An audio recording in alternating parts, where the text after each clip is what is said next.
Bismillahirrahmanirrahim. Assalamualaikum warahmatullahi wabarakatuh. Puji dan syukur kita panjatkan kehadirat Allah Subhanahu wa Ta'ala yang telah memberikan kesempatan kepada kita dengan nikmat sehatnya sampai saat ini di masa pandemi COVID ini. Salawat serta salam kita curahkan kepada junjungan kita Nabi besar Muhammad Shallallahu Alaihi Wasallam. Insya Allah termasuk kepada kita di akhir zaman nanti. Masa pengenalan lingkungan sekolah atau MPLS di bidang kurikulum di SMK Negeri 7 Bandung. Yang pertama, untuk profil tim kurikulum, saya memperkenalkan diri dulu bahwa nama saya Supriyati Ningsih, biasa dipanggil Bu Upi. Kemudian tim yang lain ada seksi penjadwalan dan efektivitas KBM yaitu Bu Inin Indriani. Kemudian seksi pengembangan administrasi media pembelajaran dan efektivitas KBM Pak Pemi Firmansa.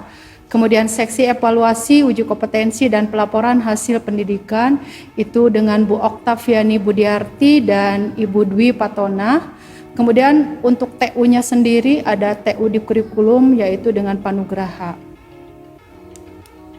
Ini adalah profil dari tim kurikulum kami. Kami hanya berenam di sini. Silahkan nanti segala sesuatu yang berhubungan dengan kurikulum silahkan datang di ruangan kami. Seperti kita ketahui bahwa kompetensi keahlian yang ada di SMK Negeri 7 Bandung ini terdiri dari 5 kompetensi keahlian. Yang pertama ada kimia tekstil, kimia industri, kimia analis 3 tahun atau sekarang namanya dengan analisis pengujian laboratorium atau APL. Yang keempat farmasi klinis dan komunitas, juga ada yang terakhir farmasi industri. Secara garis besar, struktur kurikulum yang kita gunakan di SMK Negeri 7 Bandung adalah kurikulum kurikulum 2013 revisi.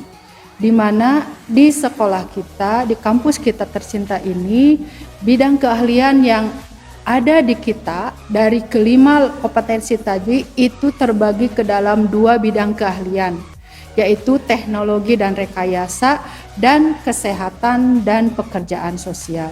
Jadi ada 2 bidang keahlian, teknologi dan rekayasa dan kesehatan dan pekerjaan sosial. Seperti apa pembagiannya?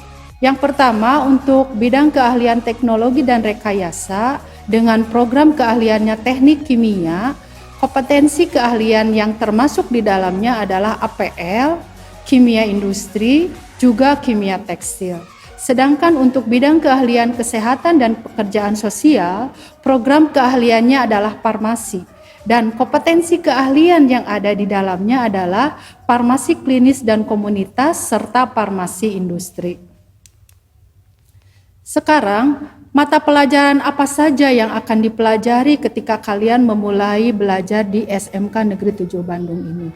Kita akan bagi mata pelajaran yang pertama adalah mata pelajaran A, yaitu muatan nasional. Meliputi mapelnya pendidikan agama dan budi pekerti, pendidikan Pancasila dan kewarganegaraan, kemudian yang ketiga bahasa Indonesia, yang keempat matematika, yang kelima sejarah Indonesia, yang keenam bahasa Inggris dan bahasa asing lainnya. Kebetulan kalau bahasa asing lainnya di sini adalah sebagai tambahannya yaitu bahasa Jepang. Untuk bahasa yang lain kita akan menyesuaikan dengan MOU di kemudian hari. Kemudian untuk yang kompetensi yang B atau nama lainnya adalah muatan kewilayahan, itu meliputi mapel seni budaya, yang kedua pendidikan jasmani olahraga dan kesehatan atau PJOK. Ada A, B, dan kemudian yang C. Yang C ini adalah muatan peminatan kejuruan. C ini terbagi menjadi 3, ada C1 yaitu dasar bidang keahlian, ada C2 dasar program keahlian, dan ada C3 yaitu kompetensi keahlian. Kita akan lihat seperti apa perbedaannya antara tiap kompetensi keahlian yang ada di SMK Negeri 7 Bandung.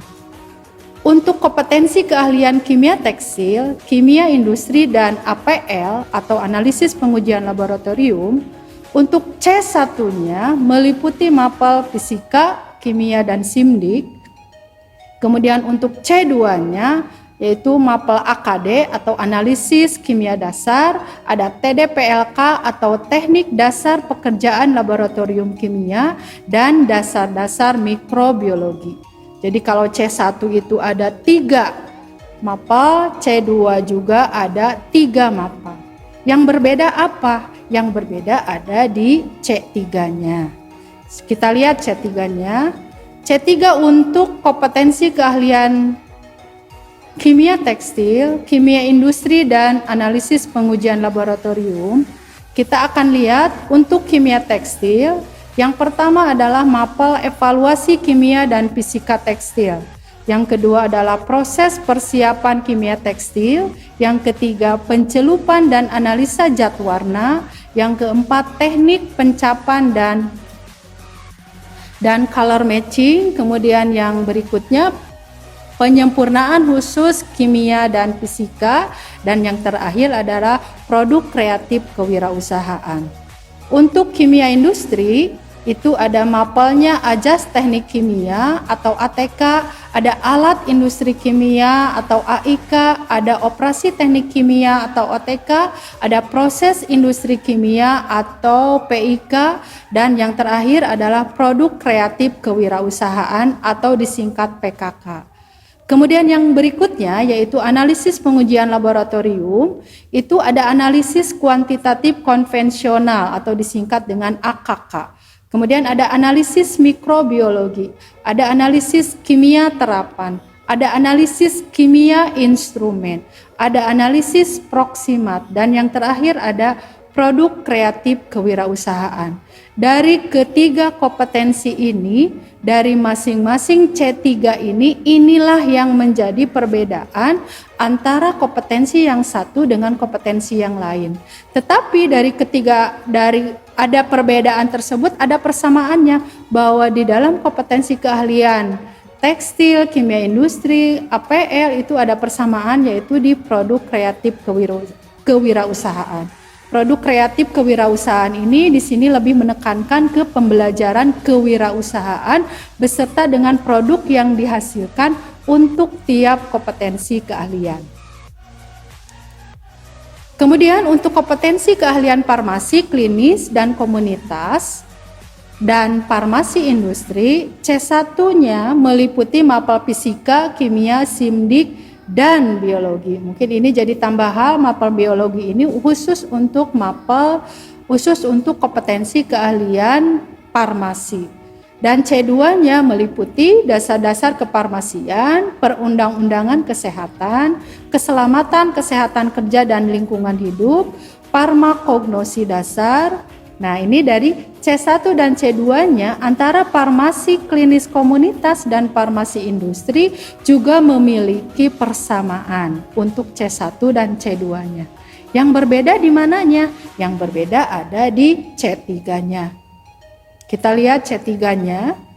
C3 untuk kompetensi keahlian farmasi klinis, komunitas, dan farmasi industri. Yang pertama itu adalah mapel untuk pelayanan farmasi, farmakognosi, farmakologi, kimia farmasi, dan produk kreatif kewirausahaan. Dan untuk farmasi industrinya ada teknik pembuatan sediaan obat atau lebih dikenal dengan TPSO, kemudian ada pengujian dan pengendalian mutu produk, ada manajemen produk obat, ada teknologi pengemasan produk, dan ada produk kreatif kewirausahaan.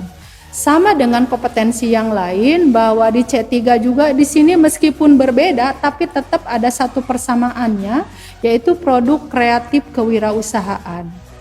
Ini di sini lebih banyak adalah gabungan antara mapel kewirausahaan dengan produk dari jurusan tiap kompetensi keahliannya masing-masing.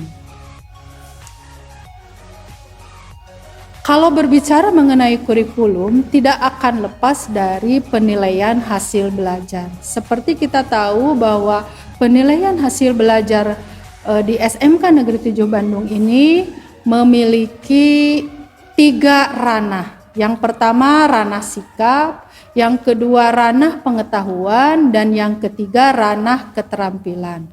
Kita akan buka seperti apa masing-masing ranah sikap ini, ranah pengetahuan dan keterampilan ini satu persatu. Untuk penilaian ranah sikap, di sini merupakan kegiatan yang dilakukan untuk memperoleh informasi secara deskriptif mengenai perilaku peserta didik yang sesuai dengan norma dan program keahlian yang diampu. Biasanya dilakukan dengan teknik observasi selama periode 1 semester oleh guru mata pelajaran, oleh guru BP, dan oleh wali kelas selama proses pembelajaran dan di luar pembelajaran yang ditulis di dalam buku jurnal. Seperti contoh di sini adalah pendidikan karakter, itu yang harus kita miliki karena ini juga termasuk nilai sikap adalah yang termasuk integritas, religius, nasionalis, mandiri, dan gotong royong. Di mana masing-masing integritas, religius, nasionalis, mandiri, dan gotong royong ini juga akan tertampung di dalam kesetiaan, anti korupsi, keteladanan, keadilan, melindungi yang kecil dan yang tersisihkan, taat beribadah, menjalankan ajaran agama, menjauhi larangan agama, kemudian rela berkorban, taat hukum, unggul, disiplin. Nah, itu adalah salah satu penilaian yang dilakukan dengan melalui ranah sikap. Contoh yang lain, ini skema penilaian sikap itu terdiri dari penilaian yang utama dan ada penilaian yang penunjang. Penilaian yang utama itu dihasilkan dari penilaian tekat jelas ya? Kurang jelas itu nih. Penilaian yang utama dan penilaian penunjang, di mana penilaian utama dan penunjang ini yang membedakannya kalau yang utama itu dilakukan oleh guru mata pelajaran, wali kelas, dan guru BP atau BK. Kalau untuk penunjang dilaksanakan oleh penilaian antar teman. Itu salah satu untuk membedakan penilaian sikap. Ini adalah contoh catatan jurnal sikap. Misalkan nomornya ada, waktunya misalkan hari ini tanggal 13 Juli 2020.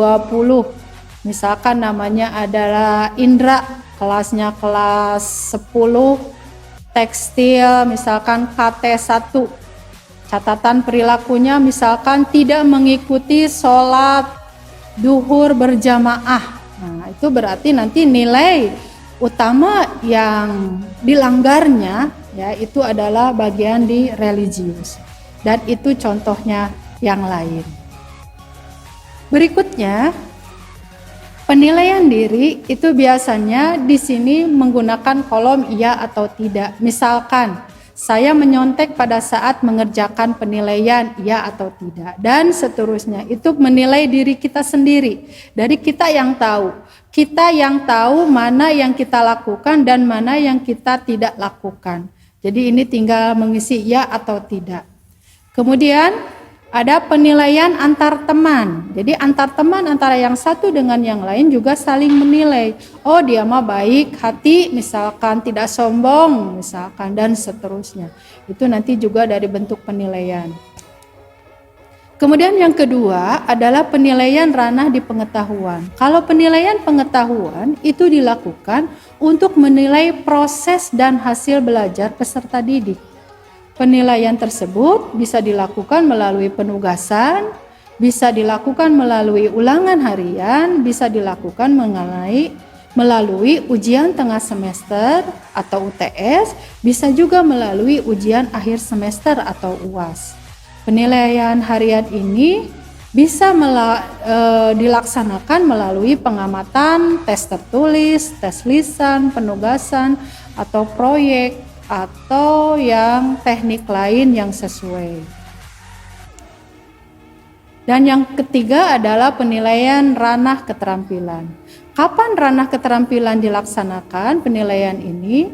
Biasanya nilai kompetensi keterampilan dilakukan untuk menilai proses dan hasil belajar peserta didik dan biasanya dilaksanakan melalui praktik selama proses pembelajaran. Kita tahu bahwa praktikum di kita adalah kurang lebih prosentasenya 30-70. 30 untuk teori dan 70 untuk praktikum. Jadi kalau perbandingan antara teori dan praktikum, kita lebih banyak praktikum karena nanti tuntutan untuk SMK adalah masalah skill kompetensi. Jadi kompetensinya harus di 70% harus dia menguasai cara kerjanya, ya. Kemudian sedangkan penilaian hasil dilakukan melalui penilaian produk, penilaian proyek, penilaian portofolio yang diberikan secara atau setelah pembelajaran selesai. Itu mengenai penilaian. Nah, kenapa harus ada penilaian? Seperti biasa, ketika kalau kita ingin naik kelas, berarti harus ada ujian dulu. Nah, ini juga sama, kalau kalian nanti di kelas 10, nggak mungkin seterusnya kalian berada di kelas 10. Pasti suatu saat kalian ingin menaikkan level di kelas 11 dan di kelas 12. Itu artinya kita harus tahu seperti apa sih kriteria kenaikan kelas tersebut. Yang pertama, siswa bisa dinyatakan naik kelas apabila memenuhi persyaratan. Yang pertama, menyelesaikan seluruh program pembelajaran dalam 2 semester pada tahun pelajaran yang diikuti. Misalkan kalian nanti di semester kelas 10, berarti semester yang dilaluinya adalah semester 1 dan semester 2. Jadi 2 semester ini harus diselesaikan seluruhnya. Tidak boleh ada yang ditunda atau bahkan tidak mengikutinya. Dan yang kedua, memiliki nilai sikap yang dimanifestasikan dalam kriteria karakter sekurang-kurangnya bernilai baik.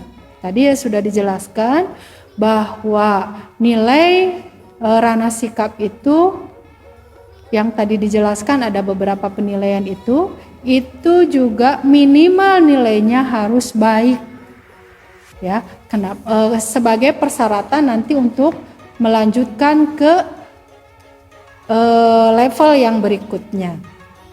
Yang ketiga, nilai ekstrakurikuler untuk pendidikan kepramukaan sekurang-kurangnya bernilai baik sesuai kriteria yang ditetapkan satuan pendidikan. Kemudian yang berikutnya, yang keempat, tidak memiliki lebih dari 2 mata pelajaran wajib A, wajib B, dan C1. Baik namanya adaptif atau normatif. Kalau yang saya tadi jelaskan itu ada ada muatan kewilayahan, ada muatan nasional, muatan pelajaran wajib A itu muatan nasional, wajib B itu adalah kewilayahan, dan C1 itu yang sebagai peminatan. Yang masing-masing nilai kompetensinya tidak boleh di bawah skor ketuntasan minimal atau SKM atau nilainya D. Apabila ada mata pelajaran yang tidak mencapai ketuntasan belajar pada semester ganjil, nilai akhirnya akan diambil dari rata 2 semester. Antara semester ganjil dan semester genap. Diambil ratanya, kalau nilainya memenuhi standar berarti dia bisa, atau nilainya di atas skor ketuntasan minimal. Kemudian kriteria yang berikutnya, yang kelima, tidak memiliki nilai mata pelajaran C2 dan C3, yaitu pelajaran produktifnya, yang masing-masing nilai kompetensi pengetahuan atau keterampilannya di bawah skor ketuntasan minimal atau predikat D. Jadi artinya kalau untuk mapel produktif, yaitu mapel C2 dan C3, tidak boleh ada satupun mata pelajaran yang nilai atau skornya di bawah skor ketuntasan minimal. Nah, itu yang harus diperhatikan oleh siswa-siswaku yang baru masuk, seperti apa aturan mainnya. Nah, ketika kita berbicara masalah nilai, pastilah ada siswa yang belum tuntas. Bagaimana cara siswa melaksanakan pembelajaran remedial? Apa itu pembelajaran remedial? Pembelajaran remedial dilaksanakan ketika nilai siswa masih di bawah skor ketuntasan minimal atau SKM. Ini remedial ini terdiri dari dua, ada remedial teaching, ada remedial test. Remedial teaching dilaksanakan guru mengulang kembali materi yang sudah dijelaskan dengan catatan dilaksanakan kalau nilai siswa yang di bawah SKM itu lebih besar dari 50%. Kalau misalkan yang remedialnya hanya 10% atau 20% saja, biasanya dilaksanakan remedial test. Kalau remedial test biasanya guru langsung memberikan soal dan siswa langsung mengerjakan. Itu perbedaannya. Nah, seperti apa remedial dilaksanakan? Ketika remedial sudah dilaksanakan, nanti anak-anakku sekalian datang ke kurikulum, minta nilai format untuk nilai perbaikan. Ada namanya, ada kelasnya, kemudian diisi juga mapelnya harus lengkap, nilai asalnya berapa, nilai perbaikannya berapa yang sudah terisi. Kemudian nanti juga ada tanda tangan dari guru mapel yang bersangkutan, juga ada tanda tangan dari wali kelasnya. Jadi minimal wali kelas harus selalu tahu perkembangan siswa tersebut dari mulai nilai remedial ini. Kemudian langkah selanjutnya seperti apa kalau ternyata nanti remedialnya sudah tuntas. Setelah minta formatnya kita perbanyak. Jadi jangan hanya satu. Kenapa harus di-copy sebanyak 2 kali? Karena pernah kejadian beberapa siswa yang format perbaikannya hilang sehingga dia harus mengulang kembali karena mungkin udah terlalu lama biasanya.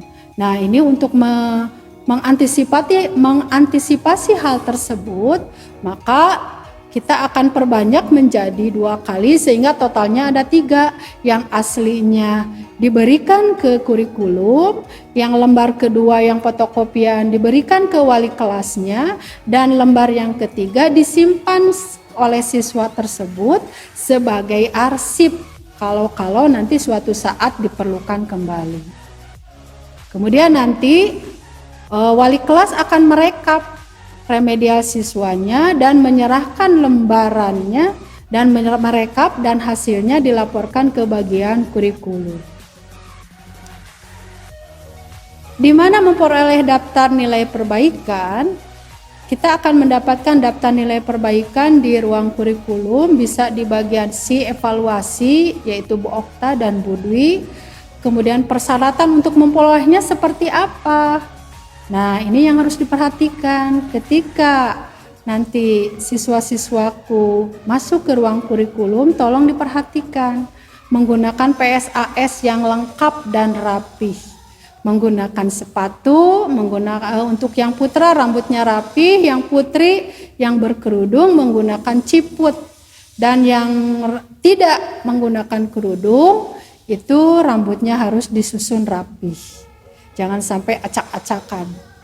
Kemudian juga menggunakan bahasa yang baik dan sopan, serta satu lagi harus membawa pulpen.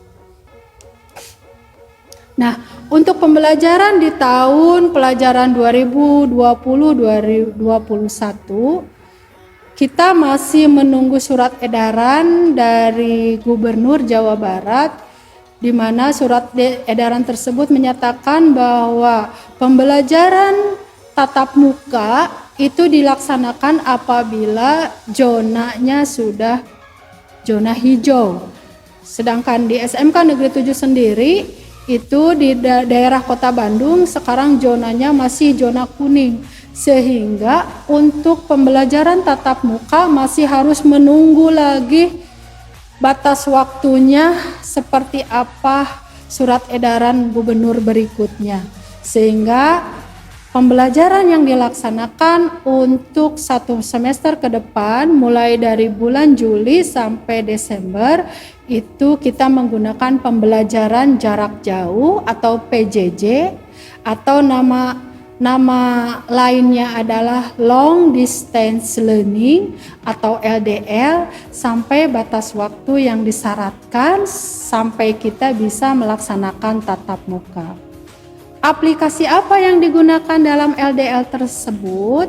Yang pertama, kita sudah menetapkan bahwa aplikasi yang digunakan adalah Google Classroom.